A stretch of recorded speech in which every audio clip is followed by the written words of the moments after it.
S'il vous plaît. S'il vous plaît, je vais vous demander de bien vouloir prendre place. Nous sommes déjà un peu en retard. Et compte tenu du programme et des réjouissances, merci. Merci beaucoup.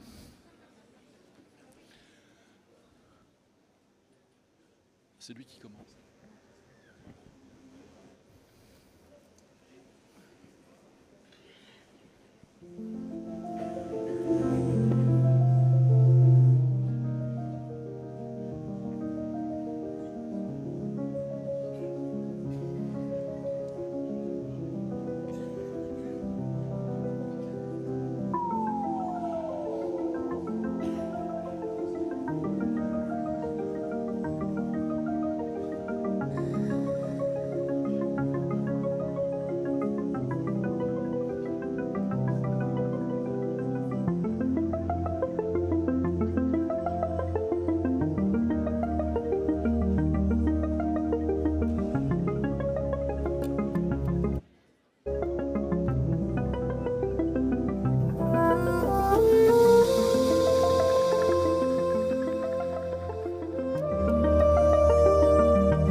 Francky, on démarre l'après-midi tonique.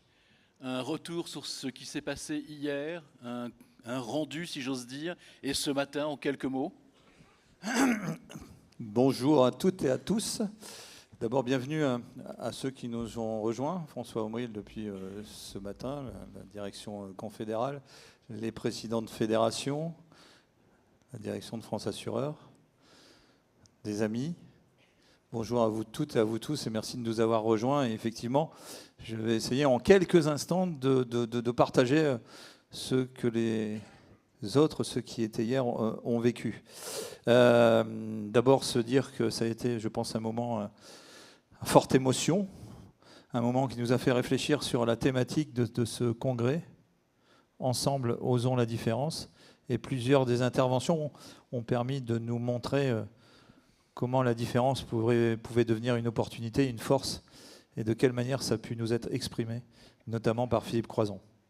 Pas simplement parce que tous les intervenants d'hier ont montré la force de la différence et comment effectivement on peut être aujourd'hui en capacité dans cette société d'être différent et pourtant unis. Alors quand tu me parles de ce matin, justement, nous on a un mode de fonctionnement dans cette organisation fédérale qui est organisée autour de syndicats fédérés, spécifiques de métiers, proches des conventions, et qui forcément ont des différences. Mais ce qu'on a mis en place, ce qu'on a développé, c'est le principe de cohérence et d'autonomie. Et qu'effectivement, ces différences, nous savons en faire une force. Nous savons travailler autour des métiers avec la proximité, et c'est tellement important le militantisme de proximité. Nous savons travailler autour. Et ce matin, ce que j'ai vu, mon cher Patrick, c'est cette capacité à prendre déjà les messages d'hier, à les transférer dans un univers qui est un peu différent. Voilà ce que j'ai vécu. Et ce qui est important, j'en profite pour remercier Guénolé et Fabien qui sont là-haut et qui travaillent avec les éléments, vous pouvez les applaudir, qui travaillent avec les éléments que vous retranscrivez grâce au QR code que vous avez flashé. On ne va pas y revenir, mais tout à l'heure, vous pourrez encore le faire, surtout avec la conférence qui sera interactive, qui va arriver derrière. Franchement, faites-le, c'est très important. Donc, ce qui ressort d'hier, c'est ce qui est mis là. Valeur, scotchant, dépassement des idées, émotions, espoir, innovation, rebooster, rencontre, partage, oser, confiance, décider. Alors, je prends quelques mots, on ne va pas les faire tous. Bon, les valeurs, forcément, c'est essentiel. Puisqu'effectivement, si nous sommes en capacité d'être en accord avec des valeurs et qu'on les partage, vous avez compris qu'effectivement, on dépasse nos différences et qu'on est en capacité de créer et de faire des propositions. Donc, très important. Oser, forcément, c'est le principe même. Ce qui est important, c'est on trouve grandiose. Voilà, grandiose. Ose et grandit. Ça fait grandiose. Donc je pense qu'effectivement, on doit être en mesure aujourd'hui de se dire que si on ose, nous allons grandir ensemble. Et je crois que c'est l'objectif de notre organisation. Donc émotion, forcément, ça a été dit. Rebooster, ça c'est hyper important par rapport à ce qu'on a vécu hier vis-à-vis de l'enquête qui a été commandée par notre fédération auprès de Malakoff Humanis sur aujourd'hui la santé des militants, le bien-être des militants, la façon de vivre des militants, parce qu'encore une fois, charité ordonnée commence par soi-même, et quand on écrit rebooster, c'est forcément déjà un moment de victoire de ce congrès après une seule journée. Parce que ça veut dire qu'on repart avec de la motivation, on repart avec de l'envie, on repart avec de la motivation, et comme nous avons des messages à faire passer, si on repart avec ces émotions-là, on est forcément plus fort. Voilà ce que je voulais dire. Mon cher Patrick. Bien, merci en tout cas Francky pour ce retour. Il y aura deux temps, bien évidemment, un temps fort avec un invité que tu vas d'ailleurs annoncer, puis ensuite pour le déroulé de la fin de l'après-midi et de la soirée, Émilie viendra nous en parler. Alors, qui attend-on et pourquoi ? Alors, on n'attend plus, il est là. Donc voilà, il est au premier rang, sur la partie gauche vis-à-vis de ma position. Il est là. Il s'agit d'Éric Ledelay, qui est un spécialiste qui a écrit beaucoup sur les négociations, qui est un homme passionnant, qui parle de l'histoire de France avec... je sais pas, avec passion, avec raison, avec vérité, avec réalité. Enfin, en tous les cas, il embarque. En tous les cas, moi, il m'a embarqué. Alors, je suis en train de lui mettre la pression parce qu'il va falloir qu'il vous embarque aussi un petit peu. Donc, l'objectif, c'est de mettre gentiment la pression. Il est directeur académique, il est doyen de la faculté de l'ISTEC. Et puis, Éric Ledelay est aussi un ami de notre organisation. Vous savez, ce qui est important, c'est comment aussi on noue les contacts, comment par rapport... relations universitaires, parce qu'on ne peut pas être toujours entre nous. On a besoin de contact, on a besoin de discuter, on a besoin d'avoir d'autres regards sur ce que nous faisons, ce que nous réalisons.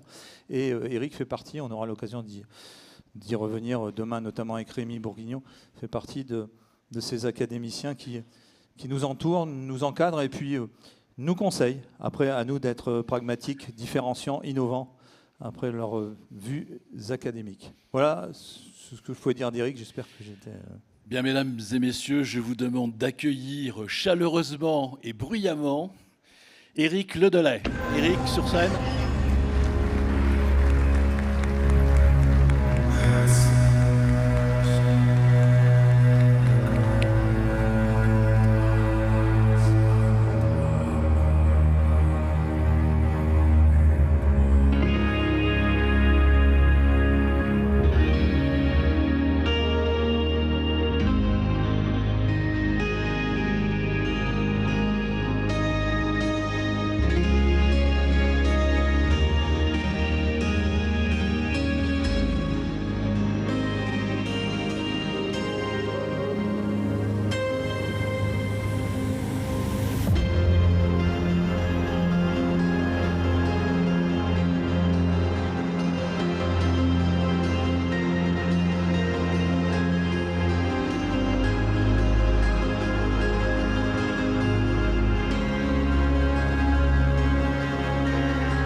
Merci Antoine.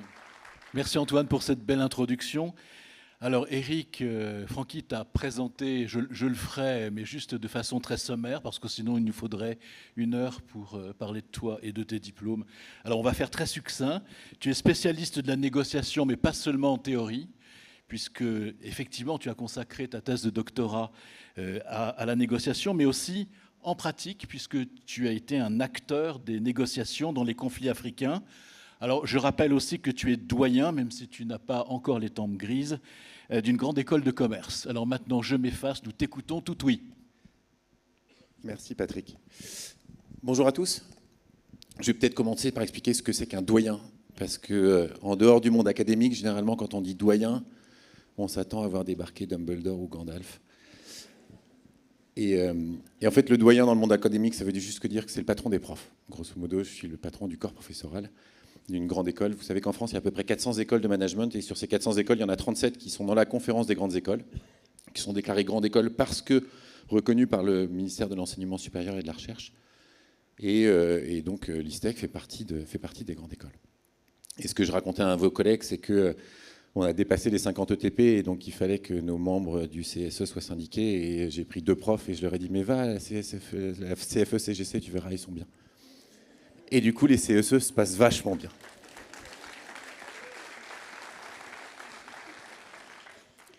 Alors, si je suis devant vous cet après-midi, c'est pour vous parler d'autre chose. On va parler de négociation, mais sous un angle un peu différent. Pourquoi ? Parce qu'il y a une sorte d'amnésie collective. Moi, je le vois avec les étudiants, peut-être que vous vous en rendez compte dans vos métiers, mais on oublie ce qui s'est fait dans le passé. Et le problème, c'est que si on oublie ce qui s'est fait dans le passé, on est condamné à reproduire les erreurs qui ont été faites. Et en fait, Churchill disait, pour voir loin dans le futur, il faut savoir regarder loin dans le passé.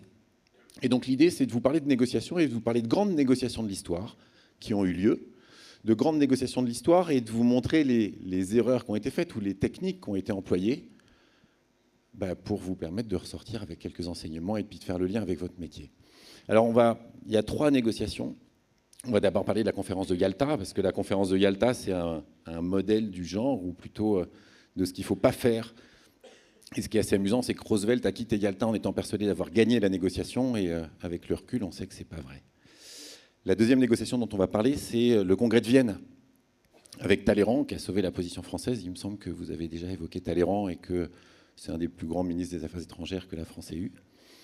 Et puis la dernière négociation que j'évoquerai, c'est la négociation de Simone Veil en 1974 sur la loi pour légaliser l'avortement, qui là aussi est un modèle du genre, notamment sur tout ce qui concerne les cartographies.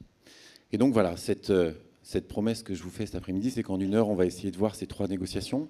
Je vais vous montrer aussi jusqu'à quel point on peut pousser et on peut aller loin dans la préparation d'une négociation, et de comment finalement on va chercher le plus loin possible, des choses que vous n'avez pas forcément vues. Et puis je finirai peut-être, si j'ai encore un peu de temps, par vous raconter l'histoire du traité de Versailles, parce que Clémenceau nous a bien planté le 19 juin 1918. Avant ça, je voudrais vous montrer à quel point, en réalité, les négociations, on ne les connaît pas. Et je voudrais vous faire un quiz. Il y a 2 quiz en réalité. Je vais vous faire bosser un peu cet après-midi. Il y a un quiz sur les batailles célèbres et un quiz sur les traités célèbres. Vous êtes prêts ? Sur les batailles d'abord. En 52 avant Jésus-Christ, c'était quoi ? Alésia, exactement. En 732, Poitiers. En 1066, Hastings. En 1453, exactement. Ouh. En 1515,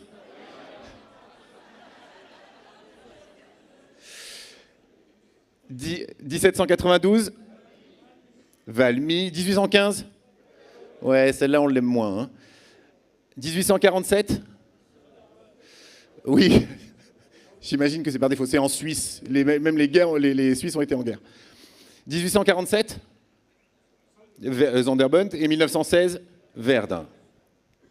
Et donc vous voyez que finalement les batailles, on les maîtrise assez bien. Et que vous aviez tous plus ou moins les réponses et que vous les auriez trouvées. Je vous propose maintenant de faire la même chose avec les traités. Alors, 1274 avant Jésus-Christ. La particularité, c'est que c'est le premier traité de paix de l'histoire dont on ait la trace. Megiddo, exactement. 1475. Ah, c'est beaucoup moins... C'était Piquigny, exactement, entre Louis XI et les Anglais. Pour éviter l'invasion de la France, il leur a payé une bonne bouffe et ils sont repartis. 1570 ? Saint-Germain. Alors, je vois qu'il y a des spécialistes, je trouve la salle beaucoup plus silencieuse que sur les batailles quand même. 1648, la paix des Pyrénées entre Mazarin... c'est pas la paix des Pyrénées, pardon. C'est les traités de Westphalie qui mettent fin à la guerre de 30 ans. 1659, les Pyrénées. 1815, Oh, mais ça, je vous ai aidé, je l'ai dit tout à l'heure. 1945, Yalta, et 1988, Matignon-Oudinot. Ce que je veux dire, c'est que si vous regardez bien, en réalité, dans l'inconscient collectif, il y a davantage les dates de bataille que les dates des traités. Mais quand on regarde dans l'histoire qui est-ce qui a le plus influencé l'histoire, qui est-ce qui a eu le plus d'impact, finalement, sur les frontières, sur la façon dont les États se sont construits, en réalité, c'est les traités. Et on est quelque part formaté pour se souvenir plutôt des luttes que des accords. Si je faisais un sondage dans la salle de quelles négociations vous vous souvenez, il y a des chances que ce soit plutôt les conflits sociaux plutôt que les négociations réussies. Pourquoi ? Parce que les négociations, elles ne se passent pas sur le champ de bataille, elles sont dans les coulisses, dans les antichambres, dans les arrière-salles. Et que les négociateurs, à travers de l'histoire, ils n'ont pas forcément une bonne réputation. Louis XI, qui était un brillant négociateur, je vous laisse imaginer tous les surnoms qu'il avait. On l'appelait l'araignée, on l'appelait... Il était assez mal aimé. Et donc l'idée, c'est de dire il faut réhabiliter un peu les traités parce qu'il y a énormément de choses à retenir et énormément de choses à comprendre, même dans la vie quotidienne, et je vais essayer de vous le montrer maintenant. Alors on va commencer avec la première négociation. Parce que vous savez, en négociation, il y a une tension majeure qui est la tension entre le mandant et le mandataire. C'est-à-dire qu'il y a le donneur d'ordre et puis il y a le négociateur qui va négocier au nom du donneur d'ordre. Et en fait, Émilie, que vous devez tous connaître, elle m'a dit « t'as 1 heure, sinon ça va mal se passer ». Et donc vous imaginez bien que je... Et donc négocier contre Staline, à la conférence de Yalta. La conférence de Yalta, on vit encore dans un monde post-Yalta. Dites-vous bien que le monde tel qu'il est dessiné aujourd'hui, c'est encore les conséquences directes de Yalta. On a vu les conséquences directes en Europe, puisque ça a donné lieu à la guerre froide et qu'il y a eu le mur, mais notamment à Yalta, Roosevelt a beaucoup lâché aux Russes pour que les Russes déclarent la guerre au Japon. Et il a beaucoup lâché aux Russes, notamment en Chine. À l'époque, en Chine, il y avait Chiang Kai-shek, qui était le meilleur allié des Américains dans la région. C'était un peu l'équivalent des Anglais. Sauf que Roosevelt a lâché Chiang Kai-shek pour tout donner aux Russes. Notamment, il leur a donné Port Arthur, il leur a donné les chemins de fer en Mandchourie, il leur a donné les îles Kouril, les îles Sakhalines. Et en fait, en faisant ça, il a favorisé la montée de Mao en 1949. Et donc, si la Chine est ce qu'elle est aujourd'hui communiste, c'est en partie à cause des concessions qui ont été faites durant cette semaine à Yalta. Et puis, à Yalta, je ne vais pas vous raconter toute la conférence parce que je n'ai pas beaucoup de temps, mais il y a une blague sur Yalta. Vous voulez que je vous raconte une blague ? Oui, c'est une blague diplomatique, je ne sais pas si ça va vous faire rire. Et la blague, elle est belle pour 2 raisons. D'abord, elle résume parfaitement ce qui s'est passé à Yalta. Et deuxièmement, on ne sait pas si elle est vraie. Ça plane. Et la blague est la suivante. On est au 2e, 3e jour de la conférence, juste pour vous resituer. C'est du 4 au 11 février 1945, Yalta. Et on est au 2e, 3e jour de la conférence. Et ce qui va complètement plomber la conférence, qui va être le sujet central, c'est l'histoire de la Pologne. Parce que vous savez que les Russes s'étaient fait avoir en 17 à Brest-Litovsk, et donc ils voulaient récupérer les territoires qu'ils avaient été obligés de céder. Et donc ils sont sur la Pologne. Et donc la situation est tendue. Et à un moment, Churchill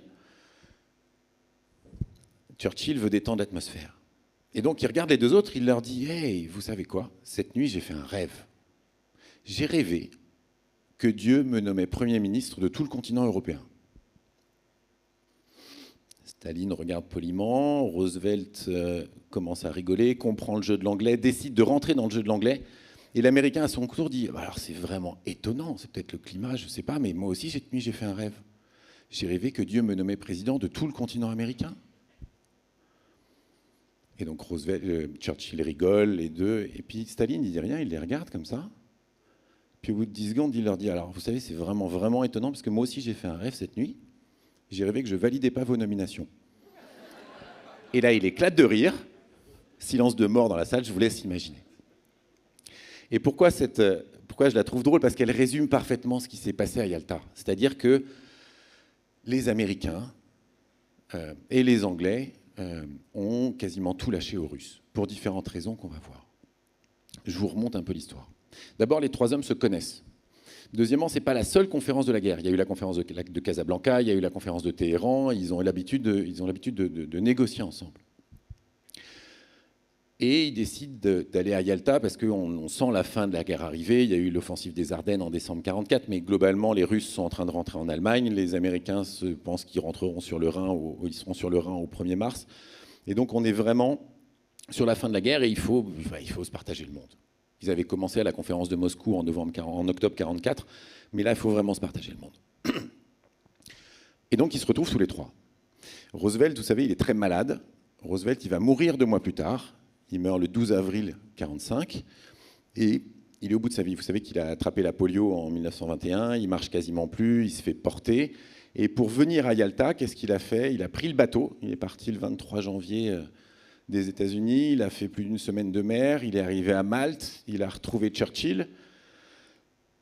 Ils ont discuté un peu. Ensuite, ils ont fait 6 heures d'avion de nuit. Ils ont décollé à 2 heures du matin. Pourquoi? Parce que les Allemands sont encore présents à Chypre et qu'il ne faudrait pas que les 2 chefs d'État se prennent des tirs de DCA. Ils se sont posés à l'aéroport de Saki. Ils ont encore fait 6 heures de voiture. Et donc Roosevelt, il arrive à Yalta, il est épuisé. Et la négociation commence. Ils arrivent le samedi, ils se retrouvent le dimanche pour une préconférence. Et puis après ils commencent. Et en fait, il y a un point majeur dans toutes les négociations, vous devez connaître, c'est comment est-ce qu'on se prépare à une négociation. Et donc là, je voudrais juste avoir votre avis. Imaginez que je vous mets dans la position de Roosevelt. Vous avez cette négociation à mener. Qu'est-ce que vous faites? Est-ce que vous avez travaillé avec votre délégation en amont et vous maîtrisez tous les sujets? Est-ce que vous pensez que seul le relationnel compte et que vous avez verrouillé votre alliance avec Churchill, sachant que l'anglais est un peu susceptible? Est-ce que vous n'avez rien fait parce que vous êtes le président des États-Unis et que tout le monde connaît vos talents de négociateur? Ou est-ce que seul compte la relation avec Staline et vous espérez réussir à le séduire avant que la conférence commence? Qui choisit la réponse A? Ouais. Réponse B? Réponse C? Pas grand monde. Réponse D? Ouais. En fait, Roosevelt, il n'a rien fait. Il n'a rien fait d'abord parce qu'il est malade et surtout, je pense qu'il est en excès de confiance. Pendant la traversée, et c'est ses biographes qui le disent, j'invente rien, pendant la traversée, qu'est-ce qu'il a fait? Il a passé son temps dans sa cabine à lire des romans policiers et à jouer avec sa collection de timbres. Le département d'État lui avait préparé des centaines de caisses de documents à lire pour préparer la négo. Il n'a rien fait. Et donc forcément, une négociation, quand on ne la prépare pas, on la plante. De plus, quand il était à Malte, il y avait un rapport de l'espionnage américain à Genève qui l'attendait et qui lui disait que les Japonais étaient prêts à une paix honorable à condition qu'on laisse l'empereur sur le trône. Le problème, c'est qu'il ne va pas ouvrir le dossier. Et donc il ne saura pas que les Japonais sont prêts à une paix honorable. Et il va passer toute la semaine à Yalta à supplier les Russes de rentrer en guerre contre le Japon. Ce que les Russes accepteront de faire. Quand vous regardez, les Russes ont déclaré la guerre au Japon le 8 août 1945.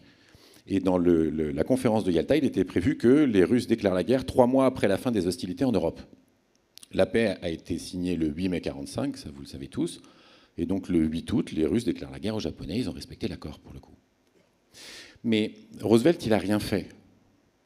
Il n'a rien fait, il est malade. Et plus grave encore, son bras droit, son éminence grise, un monsieur qui s'appelle Harry Hopkins, il est lui aussi en train de mourir, il a un cancer du pancréas. Les réunions de la délégation américaine se font dans la chambre de Hopkins.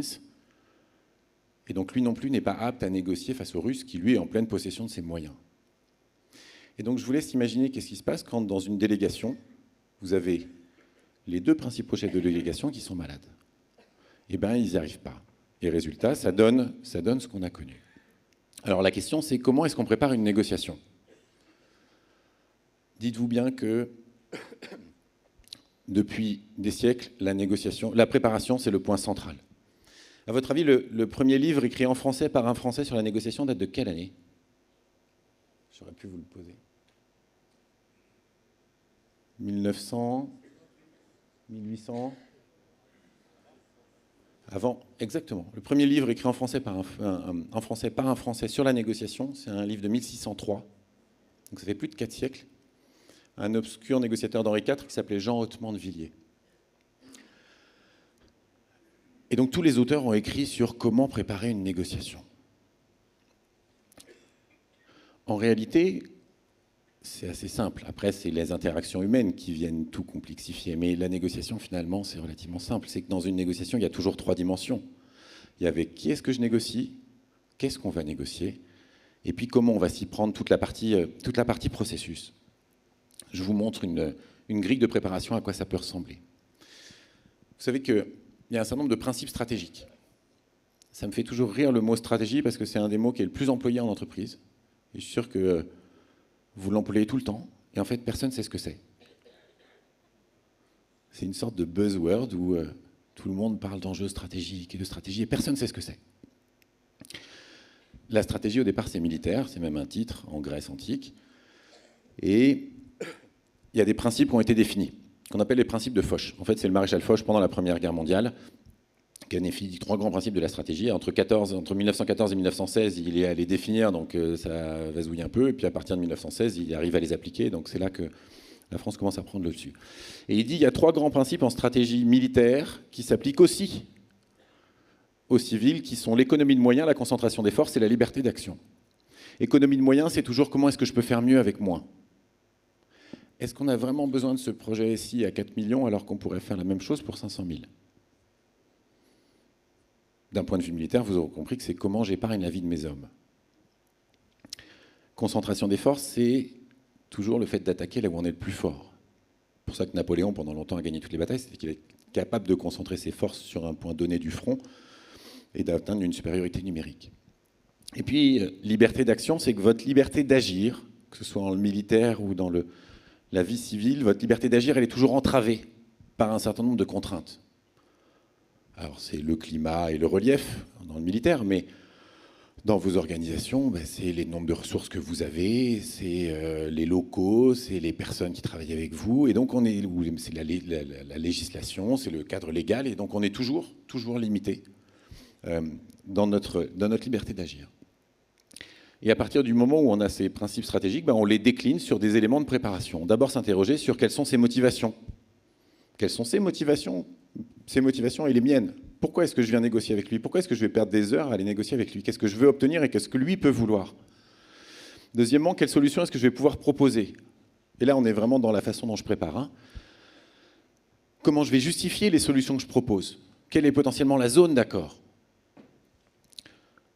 Le point d'ancrage. Quelle va être ma première offre? Où est-ce que je vais taper? Quel chiffre est-ce que je vais annoncer en premier? Et alors, je ne vais pas vous le développer là, et donc je vais vous spoiler, mais généralement en négociation, c'est mieux de parler en premier parce que c'est vous qui mettez le verrou. Cartographie, profilage et relationnel. La cartographie et le profilage, j'y reviendrai tout à l'heure, on en parlera un peu plus avant. Quelles sont les alternatives que j'ai? Si jamais la négociation, elle échoue, qu'est-ce que j'ai comme plan B? Et donc ça se réfléchit pendant qu'on prépare. Quel argumentaire est-ce que je vais pouvoir mettre en place? Quelle communication est-ce que je vais avoir avec l'autre? Et vous voyez bien que l'argumentaire, il arrive à la fin de la préparation. En réalité, quand on demande aux gens comment ils préparent une négociation, la plupart du temps, ils plongent tête baissée dans l'argumentaire et dans les objections et dans la réponse aux objections. En réalité, l'argumentaire, il doit arriver à la fin. Pourquoi? Parce que l'argumentaire, il dépend des motivations que vous avez identifiées chez lui et chez vous. Il dépend des solutions que vous allez pouvoir lui proposer. Il dépend de l'ancrage que vous allez devoir mettre. Il dépend du relationnel que vous avez à l'autre. Donc, s'il y a une seule chose à retenir cet après-midi, c'est quand la prochaine négociation que vous préparez, essayez d'inverser. Partez pas tout de suite dans l'argumentaire et la réponse aux objections. Essayez de réfléchir à tout le reste, et puis après, vous aurez largement la possibilité de développer l'argumentaire. Et puis votre liberté d'agir, vous voyez, c'est votre mandat, qui vous a donné, quelles instructions vous ont été données, l'environnement légal, la logistique, et vous le savez mieux que moi, la logistique, c'est la loi de Murphy. C'est-à-dire que tout ce qui peut aller mal va forcément aller mal. C'est le jour où vous avez le rendez-vous du siècle que la voiture ne démarre pas, vous avez oublié le câble de l'ordinateur, l'imprimante est cassée, je ne sais pas ce qu'on peut imaginer, mais je suis sûr que ça vous est tous déjà arrivé. Et puis, il y a forcément aussi l'élément du temps. Généralement, en négociation, celui qui gagne, c'est celui qui a le temps. Et le temps, c'est plurifactoriel. C'est votre temps à vous. À quel moment de la journée est-ce que vous êtes le meilleur? Et ça suppose de se connaître. Est-ce que vous êtes plutôt du matin, plutôt de l'après-midi? À quel moment est-ce que le rapport de force vous est le plus favorable? En début de mois, en fin de mois, en début d'année, en fin d'année? Et puis, le temps, c'est aussi tout le processus de la négociation et toutes les étapes par lesquelles on va passer. c'était pour la préparation. Je vous propose de... Mais j'y reviendrai, de toute façon on aura l'occasion de se voir ce soir pour en discuter. Je vais passer à la deuxième négociation, qui est négociée comme... Ouais. Charles-Maurice de Talleyrand-Périgord. Et Charles-Maurice de Talleyrand-Périgord, il a sauvé la position française à Vienne. Juste pour vous raconter ce qui s'est passé au congrès de Vienne, vous savez que l'empereur est vaincu en 1814, après la campagne de France, et que c'est Talleyrand qui prend les rênes du gouvernement provisoire. Il essaye de sauver les meubles, il conclut le traité de Paris le 30 mai, et les Alliés se décident à faire un grand congrès pour la paix à Vienne à partir de septembre 1815. Et à partir de ce moment-là, alors le roi de France est revenu, Louis XVIII est remonté sur le trône, Louis XVIII c'est le frère de Louis XVI, il n'a rien oublié, rien appris, et il décide d'envoyer Talleyrand à Vienne. Talleyrand part le 12 septembre 1815 à Vienne, et en fait ce qui se passe c'est que les autres sont déjà là-bas. Et il arrive le 23 septembre, et en fait il se rend compte qu'il est tout seul, que les gens ne veulent pas lui parler, parce que, pourquoi ? La France a perdu la guerre, et que la France est considérée comme vaincue. Et donc il se rend compte qu'il y a une sorte de cartographie, avec une table de négociation principale, avec les principaux vainqueurs. Vous avez l'Autriche, la Russie, la Prusse et l'Angleterre. Et puis à côté de ça, vous avez des dizaines de petits États, les principautés allemandes, les États du Nord, le Vatican, Naples, qui sont venus pour essayer de ramasser les miettes ou pour essayer de sauver les meubles. Imaginez 2 secondes que vous êtes Talleyrand. Vous arrivez à Vienne, vous êtes tout seul, personne ne veut vous parler, vous vous rendez compte qu'ils sont tous arrivés avant vous. Qu'est-ce que vous faites ? Est-ce que vous faites le tour des délégations et vous allez vous présenter à tout le monde, parce que vous êtes poli ? Est-ce que vous allez voir les 4 grandes puissances pour négocier directement avec elles, pour rentrer dans le vif du sujet et on oublie les petits ? Est-ce que vous attendez que les autres viennent vous voir parce que personne ne peut ignorer la France, ou est-ce que vous demandez des instructions supplémentaires au roi de France avant de se couvrir ? Qui prend la réponse A ? Ouais. Réponse B ? Ouais. Réponse C ? Et D ?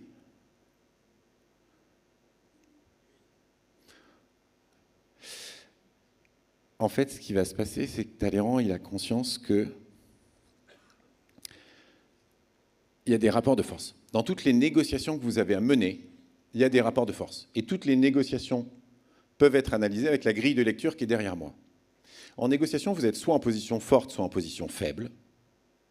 Ce n'est pas fort ou faible dans l'absolu, c'est fort ou faible par rapport à l'autre. Soit en position défensive, c'est-à-dire que vous n'êtes pas à l'initiative de la négociation, on est venu vous chercher, soit offensive, c'est-à-dire que vous êtes à l'initiative de la négociation. Je vous donne 1 ou 2 exemples. Un de mes étudiants, quand il sort jeune diplômé, il est dans quelle position ? Il est en position faible, parce que des jeunes diplômés, il y en a plein. Et puis il est en position offensive, parce qu'il cherche du boulot. Et donc il est plutôt en position faible et offensive. Et quand il va envoyer son CV aux grandes compagnies d'assurance parce qu'il rêve de bosser chez vous, vous êtes plutôt en position forte et défensive. Forte parce que des CV, vous en recevez plein et vous avez le choix, et défensif parce que vous n'êtes pas à l'initiative de la négo.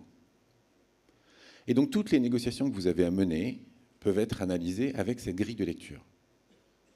Imaginons que demain, je décide d'arrêter d'être doyen et que je me reconvertisse en allant cultiver des choux-fleurs en Bretagne.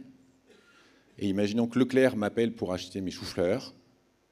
Je serai plutôt en position faible face à la grande distribution et plutôt en position défensive parce que je ne suis pas à l'initiative de la négociation. Et en face, ils sont plutôt en position offensive. Et donc, prenez 2 secondes pour analyser toutes les négociations que vous avez à mener, y compris des négociations salariales pour vous-même. Toutes les négociations peuvent s'analyser avec ces grilles de lecture-là. Ce qui est amusant, c'est que les positions, elles évoluent en fonction du temps qui passe dans la négociation. Et si je reprends l'histoire de Talleyrand, Talleyrand, quand il arrive à Vienne, je vous l'ai montré, il est tout seul. Personne ne veut lui parler, c'est un paria, et donc il est dans quelle position ? Il est plutôt en position faible, puisque la France a été vaincue, mais il est en position offensive parce qu'il va falloir qu'il se fasse accepter par les autres. Et qu'est-ce qu'on fait quand on est en position faible et offensive ? première chose à faire, c'est d'essayer de trouver des alliés, de faire des coalitions et du lobbying. Et donc, qu'est-ce qu'il va faire? Première chose qu'il va faire, c'est qu'il va faire le tour des délégations et il va aller voir tout le monde. Et il va se présenter. Et il fait tellement de bruit, et il remue tellement le landerneau à Vienne, que les 4 grands n'ont pas d'autre choix que de le convoquer. Et donc, il le convoque. C'est ce que, dans ses mémoires, il appellera la douloureuse séance du 30 septembre 1815. Donc, ça fait 8 jours qu'il est là. Et donc, il reçoit une invitation sous forme de convocation, et il arrive dans la pièce où il y a les 4 grands, vous savez, la Prusse, l'Autriche, la Russie, l'Angleterre. Et quand il est avec eux dans la pièce, il le regarde et puis ils lui disent « Alors écoute, t'es gentil, mais on a déjà signé un traité entre nous. T'es arrivé le 23, c'est pas de bol, on a signé le 22. » Et ils lui tendent le papier. Vous imaginez la situation dans laquelle il est. C'est que d'un seul coup, il se rend compte que les 4 qui lui font la guerre depuis 20 ans ont signé un accord entre eux et qu'ils lui disent, grosso modo, circuler, il n'y a rien à voir. Qu'est-ce qu'il va faire? Là, c'est assez amusant. D'abord, il prend le temps. Et il les fait attendre, il prend le temps de regarder, de lire, etc. Et puis, pendant qu'il prend le temps, il réfléchit. Qu'est-ce qu'il peut faire? Est-ce qu'il envoie le papier au roi de France pour lui dire « Regarde, c'est un... » Ou est-ce qu'il cherche des alliés? Ou est-ce que là, il est tout seul, il est coincé? Et surtout, vous aurez compris qu'en arrivant, au moment où il arrive dans cette salle face aux 4 autres, il change de position dans la négociation. D'un seul coup, il est en position faible, mais défensive. C'est qu'il a été convoqué. Et donc, en l'espace d'une semaine, la position, elle a déjà changé. Et alors, pour vous raconter l'histoire, qu'est-ce qui se passe? C'est que quand il lit le papier, il voit les alliés solennellement rassemblés à Vienne en ce mois de septembre 1814 décident que blablabla. Et là, il les regarde, il dit, mais là, vous avez mis les alliés. Mais les alliés, ça suppose qu'il y a un ennemi. Mais l'ennemi, c'est Napoléon. L'ennemi, c'est pas la France. France, on a remis le roi de France. C'est le même depuis 1000 ans, vous êtes tous cousins avec lui. C'est pas... Et donc, si vous êtes tous cousins avec lui, c'est pas un ennemi. Donc, vous n'êtes pas alliés. Donc, votre papier, il est faux. Et vu que c'est un truc un peu officiel, c'est dommage de faire un faux. Puis on ne va pas faire des ratures. Donc je vous propose, on recommence.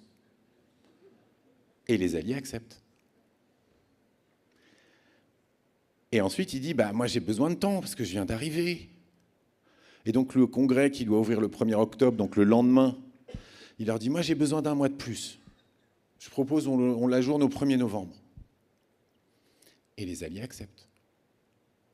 Et pendant le mois qu'il va avoir là, il va passer de délégation en délégation, il va organiser des dîners somptueux et des soirées, il va récupérer de l'information. Et surtout, il va faire passer le message suivant en disant « Moi, je veux rien pour moi. Moi, la France, elle ne demande rien. Mais pour qu'on ait une paix stable et durable en Europe, il faut que les revendications territoriales, parce qu'il faut vous dire que les 4 grands, ils ont des revendications territoriales démentielles. L'Angleterre se verrait bien rester en Espagne et au Portugal, l'Autriche voudrait récupérer l'Italie, la Russie verrait bien récupérer la Pologne, c'est une longue histoire. La Prusse se verrait bien aussi s'élargir vers l'ouest et récupérer la Pologne, et ils veulent tous. Ils ont tous des revendications territoriales. Et Talleyrand, il dit, moi je veux rien, je veux juste que nos négociations, elles soient fondées sur les principes du droit. Juste qu'on passe sur les principes du droit international, qui à l'époque s'appelle le droit des gens, mais globalement c'est le droit international. Le droit des peuples à disposer d'eux-mêmes, etc., qui commence qui est un peu embryonnaire depuis Grotius, mais ça commence à se développer. Et les alliés acceptent. Et une fois qu'ils ont accepté le fait que ce soit les principes du droit qui s'acceptent, qui s'appliquent, Talleyrand, il leur dit quoi? Il leur dit, alors c'est très bien, on va appliquer les principes du droit, mais dans le feu des débats, on va peut-être oublier ces principes. Et donc, il faudra un garant, un gardien, un arbitre qui soit le garant qu'on va bien respecter les principes du droit. Et ce garant, ce gardien, cet arbitre, il doit être neutre. Il ne doit rien demander pour lui. Alors que vous demandez plein de trucs. Je vous propose, c'est moi. Et les alliés acceptent.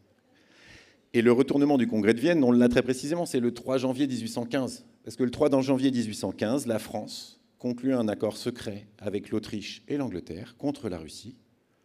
Et donc, Talleyrand a réussi à sortir la France de l'ornière et à sortir la France, finalement, de son isolement. Puis après, ça va continuer. Ils étaient là, ils sont que 5. Et puis, il va faire revenir l'ambassadeur espagnol, puis le Nord. Et puis, il va finir par faire le grand congrès avec toutes les nations. Le problème, c'est qu'au mois de mars, il y a un événement un peu imprévu. C'est que Napoléon redébarque à Golfe-Juan, il remonte à Paris, vous savez, l'Aigle, les clochers, Notre-Dame, tout ça. En fait, ce qui se passe, c'est que tout le monde quitte Vienne pour reprendre la tête de l'armée. Et ça se termine où et quand? On l'a vu tout à l'heure, le 18 juin 1815 à Waterloo. Comme quoi, le 18 juin dans l'histoire, ce n'est pas forcément une bonne date.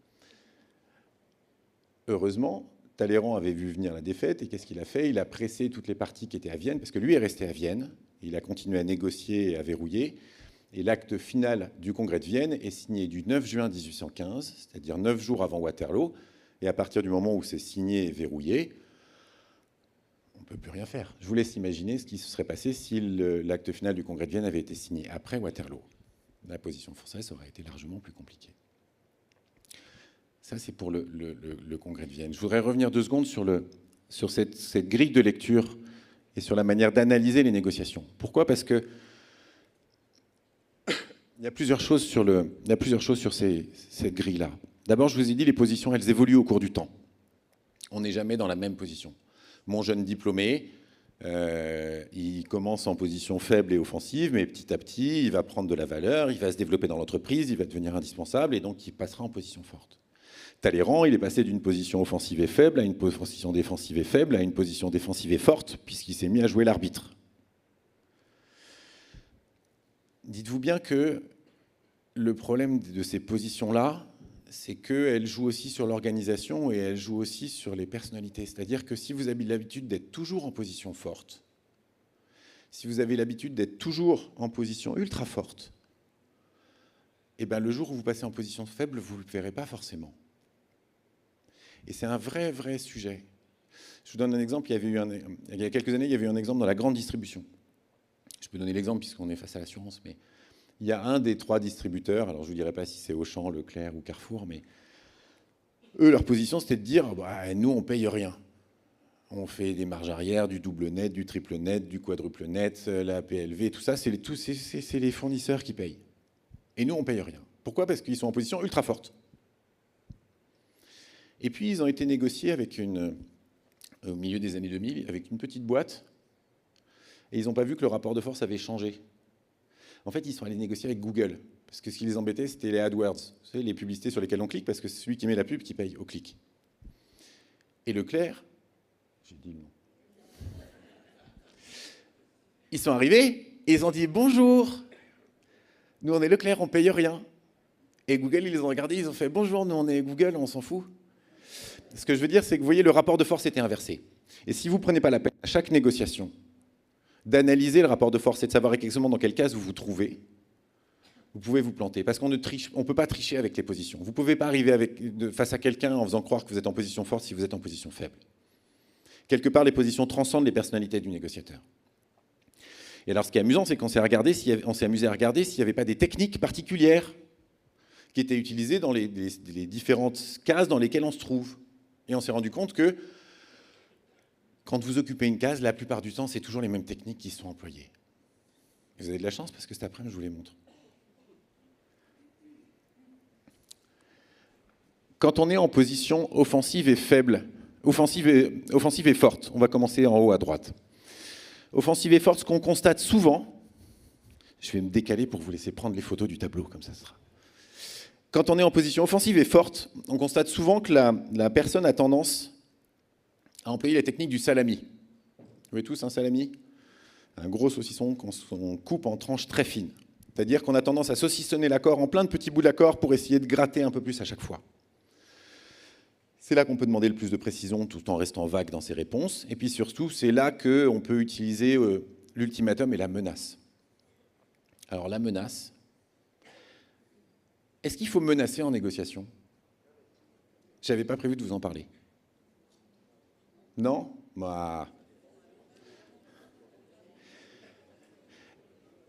Plusieurs choses.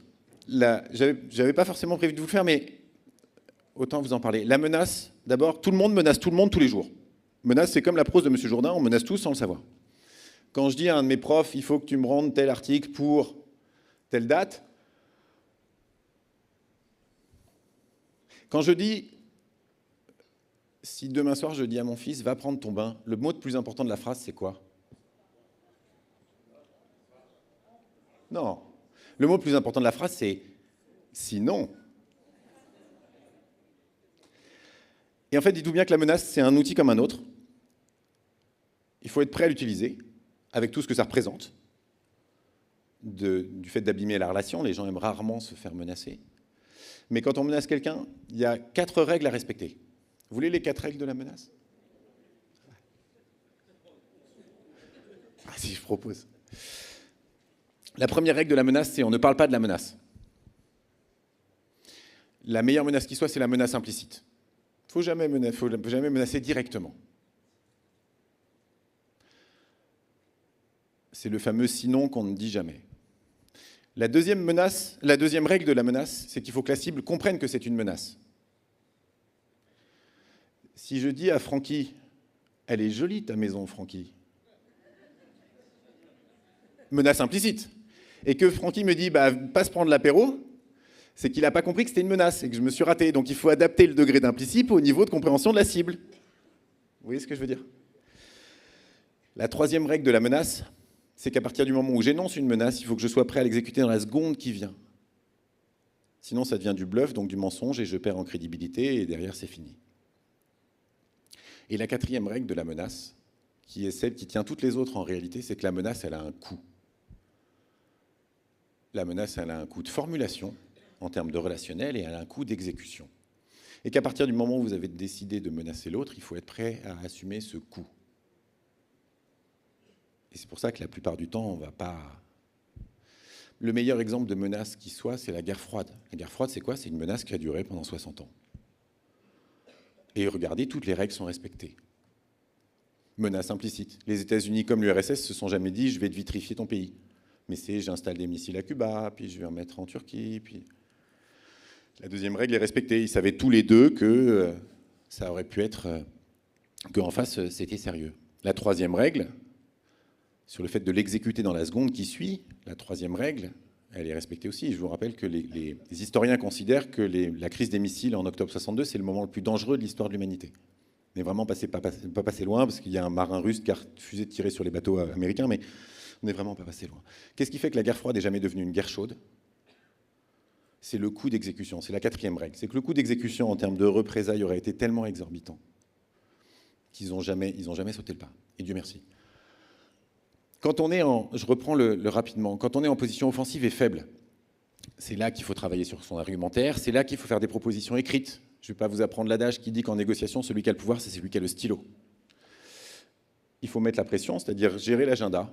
C'est à vous de mettre le timing et de donner le rythme et de battre la mesure. Et puis c'est là qu'on utilise l'emploi d'ancrage, c'est-à-dire que c'est mieux si c'est vous qui faites la première offre.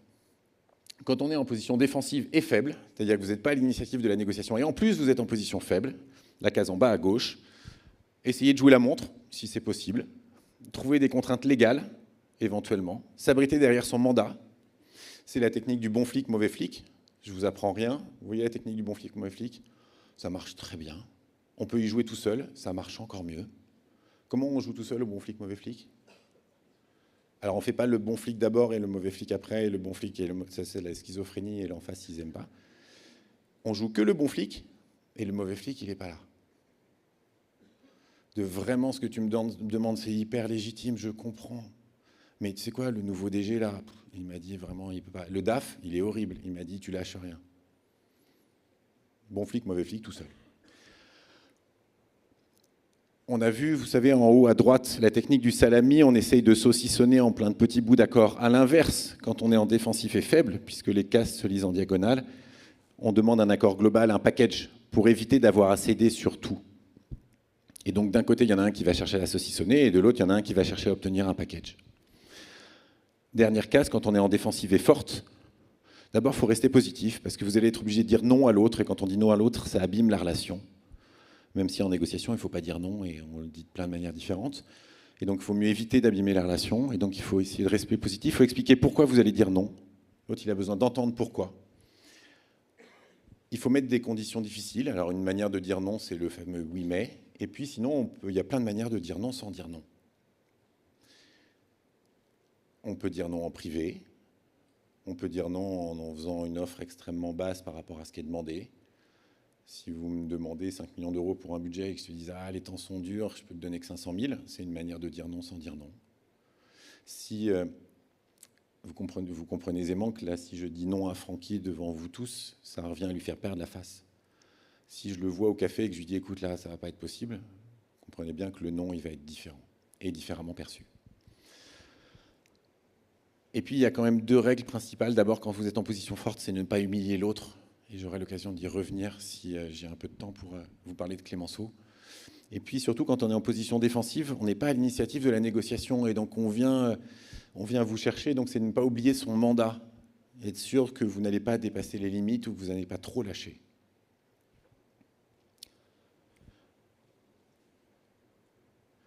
Ça, c'était Talleyrand. Je vous propose maintenant de passer à la négociation sur Simone Veil.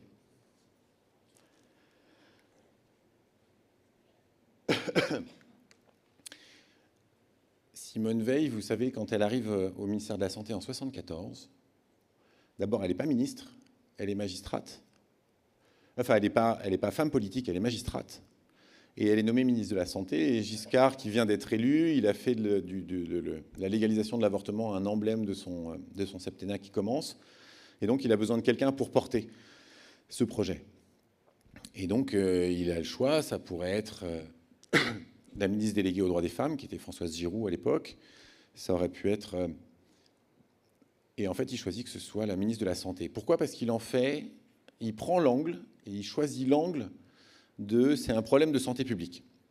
Parce qu'à l'époque, il y a à peu près 300 000 avortements clandestins, il y a des femmes qui en meurent, il y a des femmes qui sont mutilées. Et donc, ils choisissent l'angle c'est un problème de santé publique. Et donc, Simone Veil, elle va s'atteler à la tâche, elle va rédiger son discours. Vous savez que ça va se jouer dans l'hémicycle. D'ailleurs, si vous avez l'occasion, le site de l'Assemblée nationale est extrêmement bien fait. Vous avez toutes les minutes des débats parlementaires et vous allez voir à quel point la violence des échanges, qu'on rien n'a envié à ce qu'on connaît aujourd'hui. Vous avez à un moment, le député Hamel, il monte à l'hémicycle, au micro avec un magnétophone et il colle le magnétophone au micro et c'est les battements du cœur d'un fœtus et il dit « Regardez ce que vous êtes en train de tuer ». Je vous laisse imaginer la charge que ça représentait. Donc, pendant 3 jours, elle va se défendre et c'est pour ça que je vous ai mis les débuts de son discours et je vous encourage à relire son discours parce que au-delà de l'événement que ça représente, c'est un moment rhétorique, il est particulièrement bien écrit. Ce qui m'intéresse sur Simone Veil, c'est que là on est sur une négociation complexe, il y a énormément de parties prenantes. D'abord il y a les partis politiques, vous avez les forces politiques à l'Assemblée, mais il y a aussi toute la société civile, il y en a qui sont pour, il y en a qui sont contre. Et donc, à un moment, il va falloir se compter. Et en fait, c'est un moyen d'illustrer ce que j'évoquais tout à l'heure dans la préparation sur les cartographies. Pour savoir qui sont toutes les parties prenantes d'une négociation, j'ai encore un peu de temps.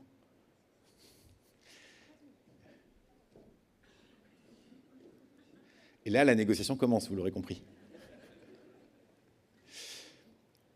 Quand on cherche à savoir qui sont toutes les parties prenantes d'une négociation, soit on peut faire une liste et ça vous donne un annuaire, et ça ne sert pas à grand-chose, soit on peut essayer de faire une cartographie. Et une cartographie, c'est quoi ? C'est de représenter tous les acteurs sur une grande carte pour essayer de voir quelles sont les interactions qui sont entre eux. Par exemple, j'ai reproduit je me suis amusé à refaire la cartographie de la négociation de Simone Veil, mais avant, je voudrais savoir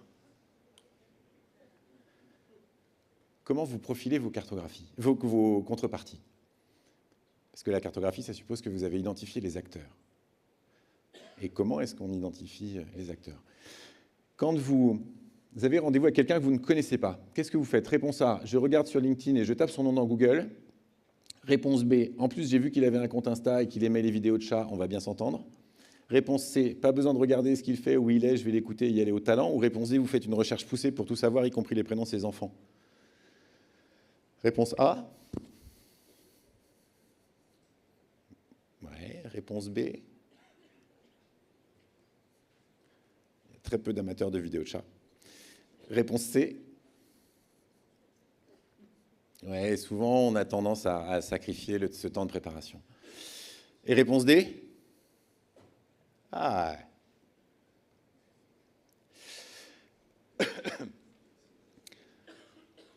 Dites-vous bien que le profilage, c'est une des étapes essentielles quand vous êtes en négociation ou quand vous préparez une négociation. C'est important de savoir qui vous avez en face de vous. Vous savez, vous vous souvenez des 3 cercles tout à l'heure. Avec qui est-ce que je négocie, qu'est-ce que je vais négocier, comment on va s'y prendre. Et bien, avec qui est-ce que je négocie, c'est essentiel de savoir qui est-ce que vous avez en face de vous. Il ne s'agit pas de s'en servir forcément, il ne s'agit pas de se servir des infos, il s'agit juste de savoir à quoi la personne en face de vous, elle marche. Et pourquoi c'est important ? C'est important surtout par rapport à vous-même. Je m'explique. Je suis désolé de vous l'annoncer comme ça en plein après-midi, mais le cerveau humain, il n'est pas fait pour penser. Le cerveau, c'est 2% de la masse du corps et c'est à peu près 20% de la consommation énergétique. Et donc le cerveau, il aime bien avoir des réflexes, parce que les réflexes, ça ne consomme pas beaucoup d'énergie. Prenez des joueurs d'échecs, quand ils passent 5 heures à jouer aux échecs, ils perdent des kilos, parce que ça consomme énormément. Et qu'est-ce qui ne consomme pas? C'est quand le cerveau il peut apporter une réponse conditionnée à une situation donnée. À tel point que les chercheurs estiment aujourd'hui que entre 60 et 70% de notre vie quotidienne est rythmée par ces automatismes mentaux. Et donc, on a tous des automatismes mentaux. Vous savez que si vous mettez un pied devant l'autre, vous avancez. Vous savez que si vous donnez une pièce à la boulangère, elle vous donne une baguette. Et donc, on a plein d'automatismes. L'avantage, c'est que ça fait gagner du temps. L'inconvénient, c'est qu'on s'en rend plus compte. Et on a des automatismes quand on rencontre les gens. À partir du moment où on rencontre quelqu'un, il y a 2 mouvements qui s'opèrent de votre cerveau. Il faut 1 à 2 secondes pour évaluer la situation. Est-ce que vous êtes en situation de danger ou pas? Ça, c'est un reste de notre passé de primate. Et puis, il faut à peu près 7 secondes pour commencer à avoir les premiers préjugés sur la personne. À partir du moment où je suis monté sur scène tout à l'heure, il faut à peu près 7 secondes pour commencer à avoir des préjugés sur la personne. Pourquoi? Parce que le cerveau, il a des automatismes et donc il aime bien avoir des cases. Et donc, il va mettre les gens dans des cases. Je ne sais pas si ça vous est déjà arrivé, mais la personne qui a le même timbre de voix que votre ancien patron, qui était un gros con, eh ben, vous allez le mettre dans la case. Hey, il a la même démarche que votre meilleur ami ou le même champ lexical que votre meilleur ami, et donc vous allez le mettre dans la case « il est sympa ». Et on n'a que 3-4 cases comme ça, et donc ça manque de subtilité. Le problème, c'est quoi? C'est que celui que vous avez mis dans la case gros con, en fait, ça se trouve, il est sympa. Le problème, c'est que vous allez vous comporter avec lui comme s'il l'était vraiment, et donc ça va faire une sorte de prophétie autoréalisatrice qui fait qu'il va vraiment finir par se comporter comme un gros con. Et donc, pourquoi on fait du profilage? Pour remettre de la nuance, pour remettre de la subtilité, avant tout pour éviter ce piège de « je mets les gens dans des cases ». Je vous donne la méthode simple, et puis ensuite, je vous montre comment on peut aller plus loin. Et le plus loin, je pense que vous n'avez jamais dû voir ça. La méthode simple, c'est 3 étages. D'abord, il y a l'environnement de la cible. L'environnement de la cible, c'est l'état civil, le parcours, les hobbies, les réseaux, les opinions politiques, les opinions religieuses, la famille, les enfants, le logement, le bureau. Dites-vous bien que tous ces éléments-là, en fait, on cherche à construire une mosaïque. Quand on construit un portrait, quand on profile quelqu'un, on construit une mosaïque. Et donc tout ça, c'est des petits carrés de couleurs qu'on va additionner. C'est pas parce qu'il a fait telle école ou qu'il a tel réseau que ça définit un caractère. En revanche, plus vous accumulez d'éléments et plus vous allez réussir à le cibler. J'évoquais les prénoms des enfants tout à l'heure parce que les prénoms des enfants, c'est des marqueurs sociaux incroyables. Regardez, j'ai un de mes meilleurs amis, je vous donne un exemple. J'ai un de mes meilleurs amis, il vient d'Épernay, il a grandi à Épernay, et puis après il est venu à Paris, il est devenu plus bobo que les bobos parisiens, il habite dans le 11e, il roule en vélo, il bouffe du quinoa, tout ça.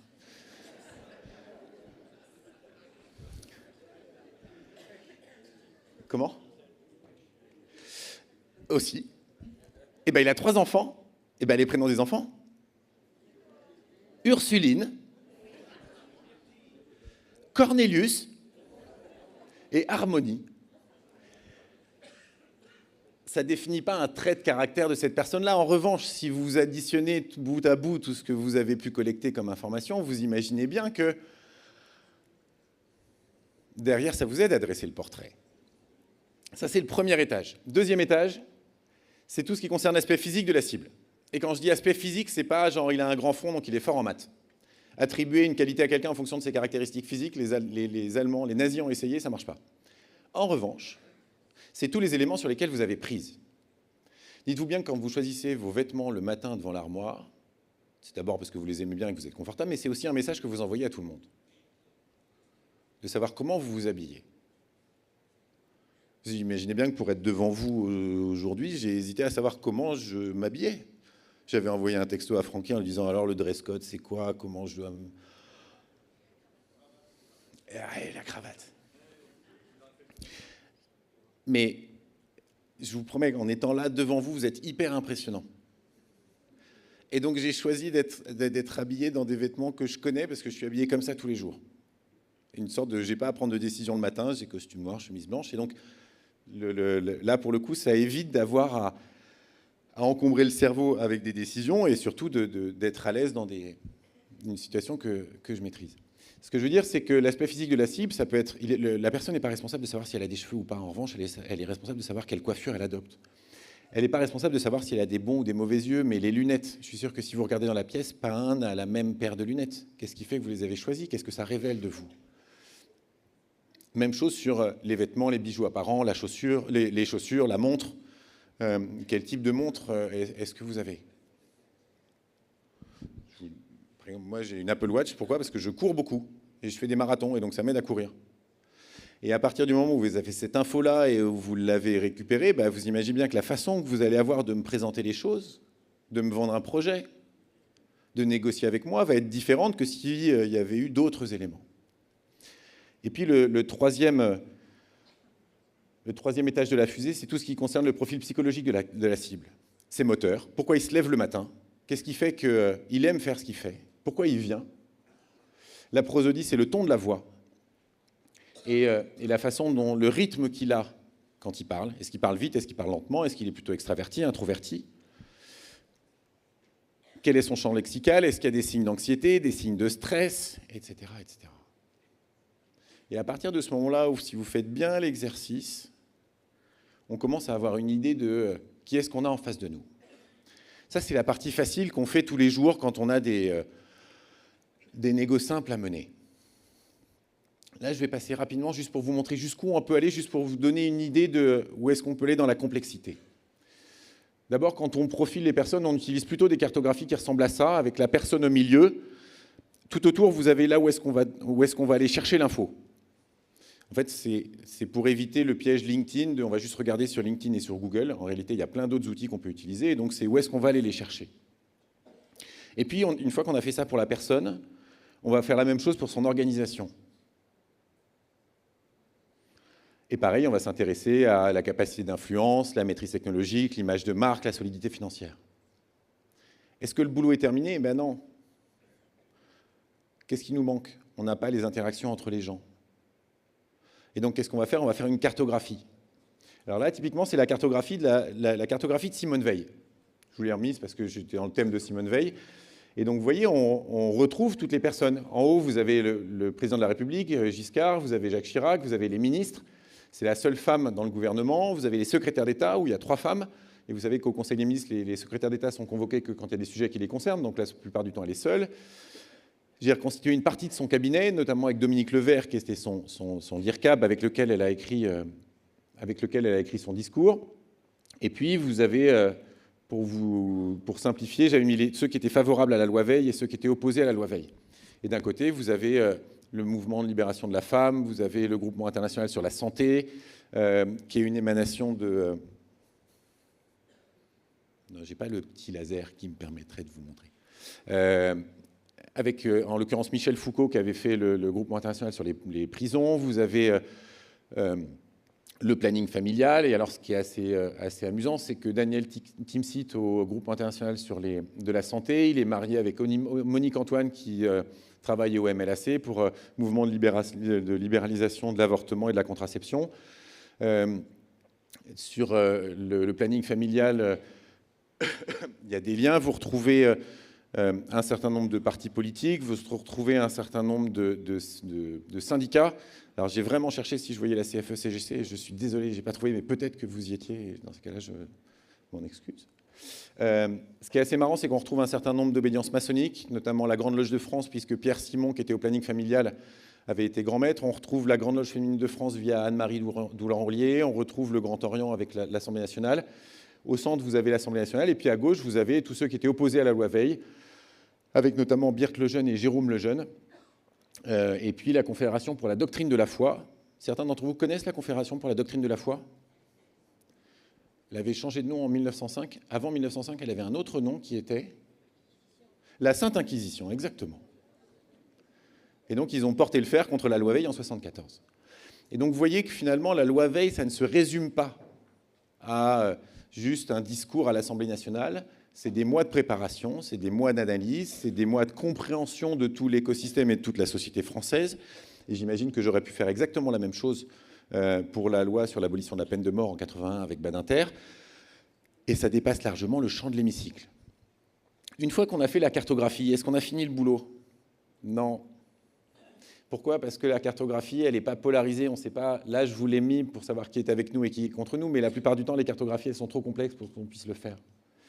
Et donc, qu'est-ce qu'on fait? On met en place une matrice sociodynamique. Et dans la matrice sociodynamique, on met les engagés, c'est-à-dire ceux qui sont avec moi, mes alliés, c'est-à-dire ceux qui sont avec moi pour aujourd'hui, et puis en face, j'ai mes adversaires, mes opposants, ceux qu'il va falloir convaincre au milieu, les neutres. Les passifs, c'est ceux qui s'en fichent. Les contradicteurs, c'est ceux que je vais mobiliser pour essayer de porter le fer sur l'autre partie, etc. Est-ce qu'une fois que j'ai fait la matrice sociodynamique, le boulot est terminé? Non. Qu'est-ce qui manque? Il manque de, je ne sais pas sur quel échiquier ils sont. Je prends la matrice et je la mets à plat. Et donc, on arrive à une sorte d'échiquier où vous avez les acteurs favorables, plus ou moins favorables, les neutres, et en face, il y a les hostiles et les plus ou moins hostiles. Et une fois que j'ai ces échiquiers, j'en fais plusieurs. C'est-à-dire que je peux avoir un échiquier politique, concurrentiel, sociétal, médiatique, et je vais pouvoir positionner les acteurs. Parce qu'en fonction du résultat que je recherche, en fonction de l'effet final recherché, je ne vais pas agir sur le même échiquier. Et c'est ce qu'avait très bien compris Simone Veil. Et puis après, on fait des échiquiers, on met des pions dessus, avec des acteurs mineurs, des acteurs moyens, des acteurs majeurs, des liens directs, indirects. On fait les liens entre les échiquiers. Puis après, on regarde les échiquiers avant action, c'est en haut à gauche, et puis on fait enfin les échiquiers après action, pour savoir comment est-ce qu'on peut casser les liens qu'on a potentiellement identifiés pour arriver au résultat et à l'effet final recherché. Vous voyez, j'ai évoqué la partie facile sur la préparation, les rapports de force, etc., mais on peut aller très très loin sur les négociations complexes, on peut aller très très loin sur la manière dont on cherche et dont on paramètre la négociation. Et puis après, forcément, il y a toutes les interactions humaines. Et là, sur la négociation, c'est plus de l'art qu'autre chose. Je voudrais juste terminer. Je sais que j'ai dépassé. Je vois le chrono. Je sais qu'Émilie va m'engueuler, mais je voudrais juste terminer par vous raconter l'histoire. Je vous avais promis l'histoire de Clémenceau et du traité de Versailles. Parce qu'une fois qu'on a négocié avec l'autre, en réalité, il y a le après la négo. Et il y a le qu'est-ce qu'on fait après. Et vous vous souvenez la fameuse règle de il ne faut pas humilier l'autre. Et en fait, c'est ce qu'on a fait au traité de Versailles. On a humilié les Allemands. Et en réalité, la Seconde Guerre mondiale est tout entière en germe dans la journée du 28 juin 19. En fait, ce qui se passe, pour vous la faire courte, le 11 novembre, il y a l'armistice qui est signé. Le 11 novembre, c'est un armistice, c'est juste on arrête de se battre et c'est reconductible de 30 jours en 30 jours. Clémenceau décide de faire un grand congrès pour la paix à Paris. Normal, la France a quand même supporté l'effort de guerre, et donc tout le monde s'est réuni. Il ouvre les négociations le 19 janvier 19. Pourquoi le 19 janvier 19 ? Parce que déjà, en politique, tout est symbole. Et là, c'est particulièrement vrai, parce que le 19 janvier 19, c'était le jour où Guillaume Ier s'était fait sacrer empereur d'Allemagne dans la Galerie des Glaces à Versailles en 71. Et puis il négocie, la négociation se passe mal, il y a 27 sous-commissions, les Français ne gèrent pas le processus, et la négo, elle se finit à 3 avec Lloyd George, Wilson et Clémenceau, où ils rédigent un projet de traité, où ils accusent les Allemands d'avoir organisé toute la guerre pour que les Anglais puissent toucher une petite réparation, enfin une grosse réparation même. Et puis ils transmettent le projet de traité aux Allemands, ils le transmettent le 5 mai 19. Pourquoi le 5 mai ? Parce que c'est le jour où les Allemands avaient coulé le Lusitania en 1915, qui a commencé à entraîner les Américains dans la guerre. Et puis on arrive le 19 juin 19. Le mois de juin, il a été pourri cette année-là, un peu comme le temps qu'il fait dehors en ce moment, mais le 19 juin, il fait beau. Le 28 juin, pardon, il fait beau. Et donc tout le monde arrive avec son grand costume d'apparat, c'est dans la galerie des glaces que ça se passe, et donc Clémenceau en grand appareil, et toutes les délégations. Et le traité, il fait 450 pages, et il y a des cachets de cire, et donc il ne peut pas être déplacé. Et donc dans la galerie des glaces, ils ont mis une grande table en U, comme ça, puis ils ont mis le traité au milieu. Et toutes les délégations vont se lever pour aller le signer. Et donc il faut rentrer tout le monde, il y a tous les chefs d'État, il y a des centaines de journalistes qui sont là, et les Allemands ne sont pas là. Parce que les Allemands, on les a parqués dans un hôtel au fond des jardins de Versailles, et on attend que tout le monde soit installé. Et une fois que tout le monde est installé, on va les chercher, et on les fait rentrer par la petite porte, et on les fait traverser les couloirs de Versailles déserts. Et ils passent devant la garde républicaine, et quand les Allemands passent, la garde républicaine remet l'épée au fourreau.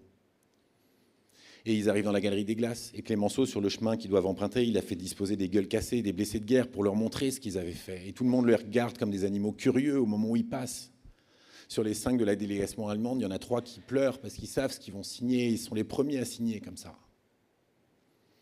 Et ils signent, et pendant 2 heures, tout le monde va signer. Et au moment où tout le monde a signé, Clémenceau se lève et dit « Messieurs les Alliés, vous pouvez rester. » C'est-à-dire que même la paix faite, même le traité signé, les Allemands ne sont pas les bienvenus. Et donc on les fait ressortir par les couloirs déserts et par la petite porte. Dans les jardins de Versailles, on a ouvert les grilles parce que les Parisiens viennent fêter la victoire, et la délégation allemande traverse la foule des Parisiens comme ça, qui les regardent encore une fois comme des animaux curieux. Je vous laisse imaginer l'humiliation qu'ils ont subie ce jour-là. Vous voyez, quand je vous disais que la Seconde Guerre mondiale, elle est intégralement contenue dans ce foutu 28 juin 19, c'est qu'on a voulu trop célébrer la victoire, on a humilié l'autre en face. Et donc forcément, on finit par le payer. Alors, au-delà de ça, il y a le rôle des Anglais qui est un peu... Vous savez, l'ennemi héréditaire, ça reste quand même l'anglais, et notamment les Anglais, en 1935, ils ont signé un accord secret avec l'Allemagne nazie pour qui les autorise à avoir une marine de guerre. Et c'est dirigé contre la France. Pourquoi ? Parce que les Anglais, ils ont signé ce traité le 18 juin 1935, date anniversaire de Waterloo. Donc voilà, ça c'est le après la négociation. J'ai un tout petit peu dépassé, je pense qu'il va falloir que je négocie, et je vois Émilie en train de descendre. Et donc là, vous sentez que la négociation se rapproche. Voilà, j'ai essayé de vous présenter, de vous faire des flashs sur l'histoire. J'espère que ça vous a apporté des choses, j'espère que ça a fait des liens avec ce que vous vivez dans votre quotidien. J'espère que ça vous a sorti de votre quotidien. J'espère que ça vous a donné envie de relire de l'histoire. Parce que l'histoire, il n'y a rien de mieux qu'une belle histoire. Je vous remercie de m'avoir écouté. Je vous souhaite une excellente fin de congrès.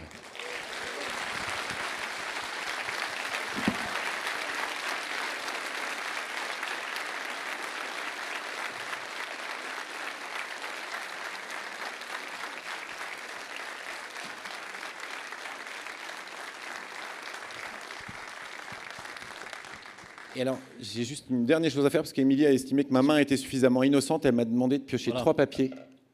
C'est là, c'est pas des chips, hein, c'est après les chips. Il te faut prendre 3 papiers dans chaque corbeille, avec une main plus innocente que savante.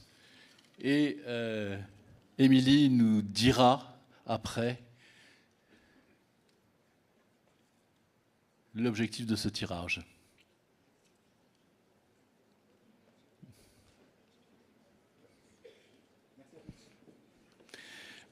Merci Eric. Je rappelle, vous avez tous suivi avec passion cet exposé, hélas très court par rapport au contenu, mais pour voir l'intégralité, il y a le stand que vous connaissez et les 7 négociations qui ont fait l'histoire de France d'Eric. Je vous encourage à aller quérir ce livre magnifique qui vous rappellera de bons souvenirs. Et maintenant... La course. Non, je t'en prie. Bon, bah, bonjour. Le rendu de la journée, je t'en prie, Fix. Moi, j'adore parce que je passe à chaque fois après des super orateurs, donc c'est toujours un peu casse-gueule. On va essayer. Hein, on va faire comme après Philippe Croison hier. Hein, osons, tout est possible. Moi, j'ai adoré l'intervention d'Eric. Je suis assez intéressé par l'histoire et j'ai appris plein de trucs avec lui. Donc, je peux vous dire que désormais, les négos avec mes enfants à la maison, je les préparerai. Bon, aujourd'hui, vous êtes partis en assemblée générale par syndicat ce matin. Vous vous êtes réunis dans des petites pièces secrètes pour faire vos AG. J'ai assisté à certains moments, pas à tout. Donc je voulais juste vous faire revenir sur vraiment des temps forts très très succincts. Alors ça s'est raté. C'est beaucoup mieux, merci. Il faut savoir déjà que je ne suis pas le seul à avoir assisté à vos AG. Ah non, ça ne marche pas. Pardon. Hop là. Voilà, il y a quelqu'un d'autre que vous avez déjà rencontré hier qui a assisté aussi. Et Kim Jong-un a adoré. Bonjour, j'ai assisté aux AG de vos syndicats. Vous vous auto-congratulez pendant des heures avant de réélire les mêmes dirigeants par un vote à main levée à l'unanimité. J'ai adoré. J'avais une question. Est-ce que vous prenez des stagiaires ?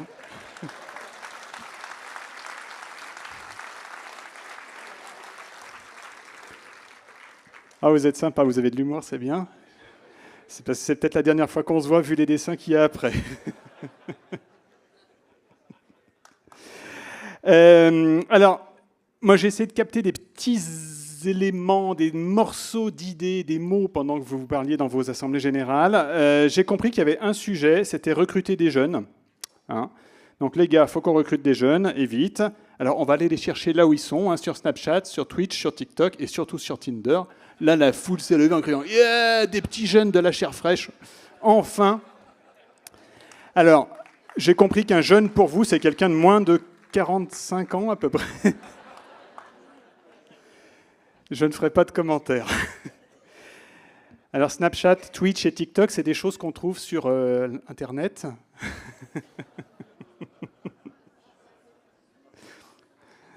Bon. Mais ce qui est intéressant, c'est qu'après, vous avez décidé de passer à l'action vraiment sur ce sujet de recrutement des jeunes. C'est un peu comme la télégrève. Moi, ça m'a inspiré, le recrutement des jeunes. Donc, vous êtes dit, il faut qu'avec les jeunes, on sorte de la friend zone. Donc là, c'est après le passage à l'action. Oh, Théma, je me fais stalker par des assureurs syndicalistes sur Tinder. Ils me postent des messages chelous. Rejoins-nous, on est chaud. Nos membres sont là pour toi. On fait des soirées et bas. Tu peux amener ton conjoint. Ne sors pas sans ta protection sociale. #MeToo. Donc, effectivement, vous avez de grandes chances de sortir de la friendzone avec ce genre de choses. Bravo. Donc, s'il y a la direction de la communication de la CFE-CGC dans la salle, je suis prêt à lui revendre cette piste de communication avec des copyrights tout à fait grassouillés.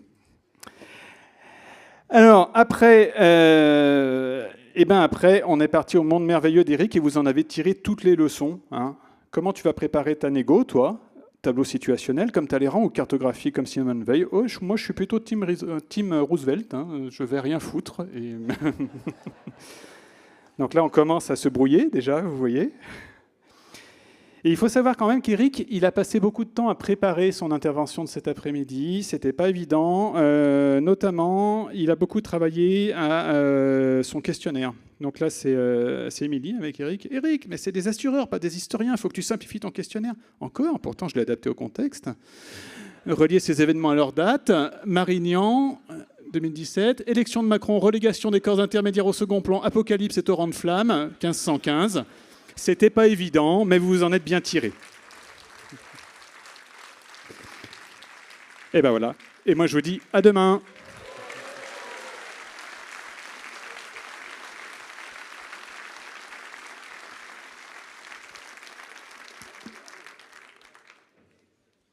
Francky, tu nous rejoins, ainsi qu'Émilie.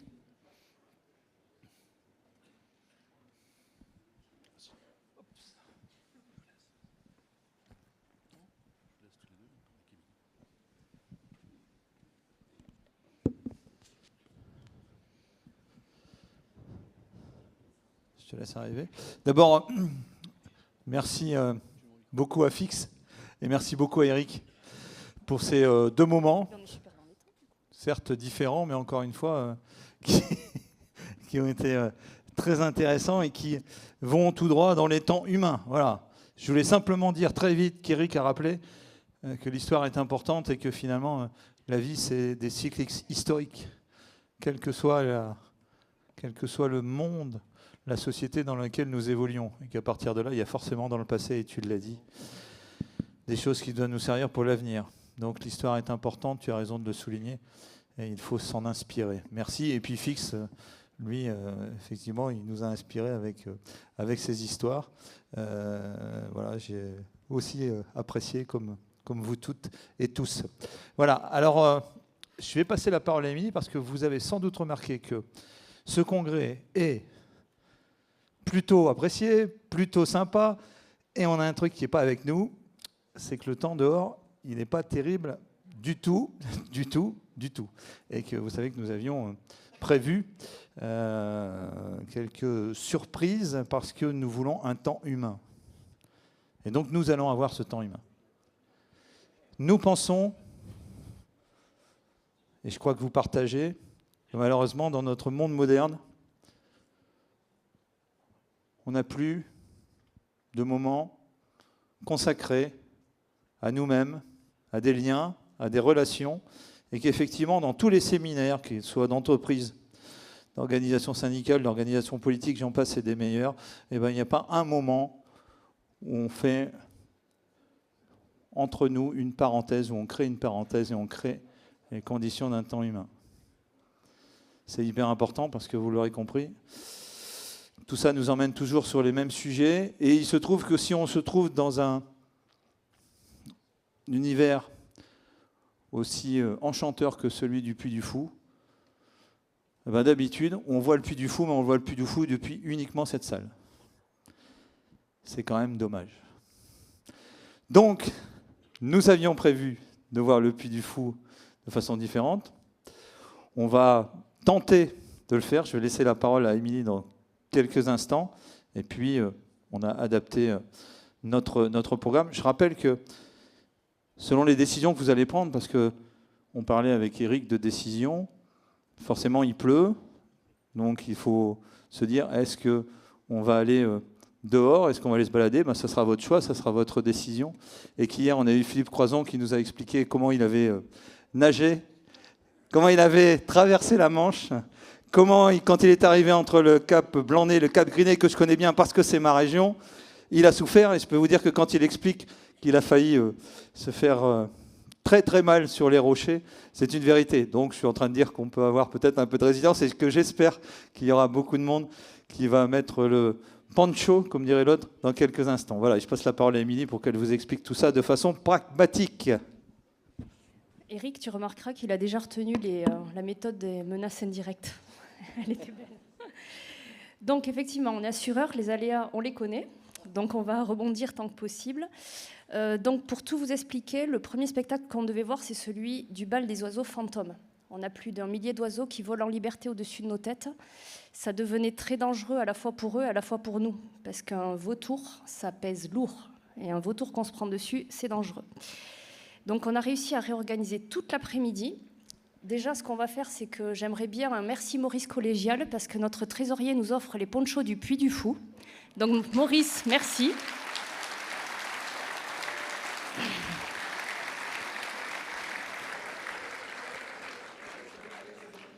Vous avez vu dans les sacs de goodies qu'on avait prévu des ponchos. Alors si vous avez ouvert les boules bleues, ça ressemble plus à du cellophane pour emballer un sandwich, mais on a quand même réussi à mettre Francky dedans et c'est vraiment pas brillant.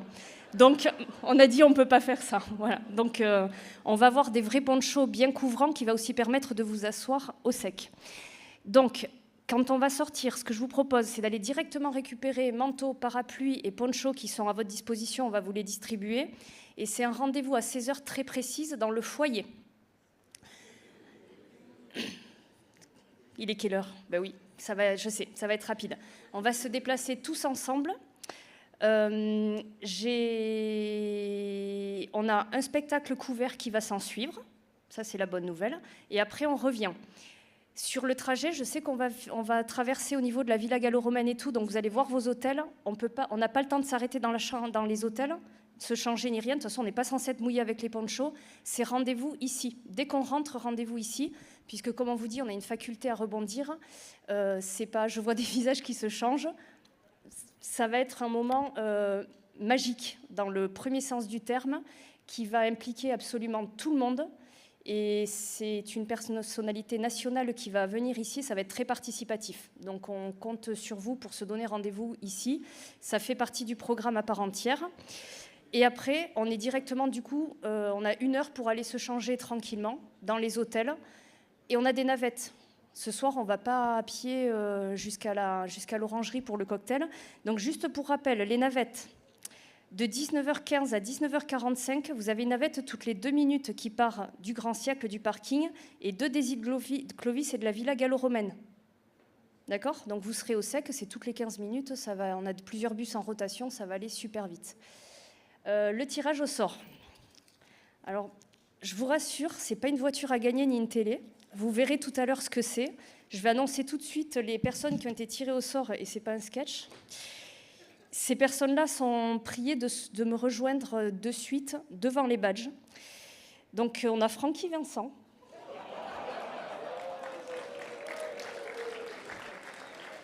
On a Rémi Bourguignon. On a Karine Touillet. On a Julie Lucas. On a Françoise Ringeval. Et moi.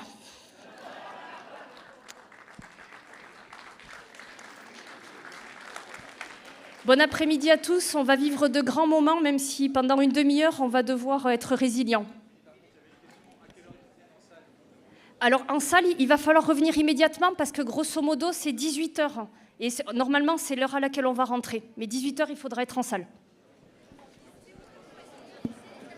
Le foyer, c'est toute la partie de l'entrée, là. Et vous avez les madeleines et le café chaud pour vous en prendre un très vite fait avant le départ.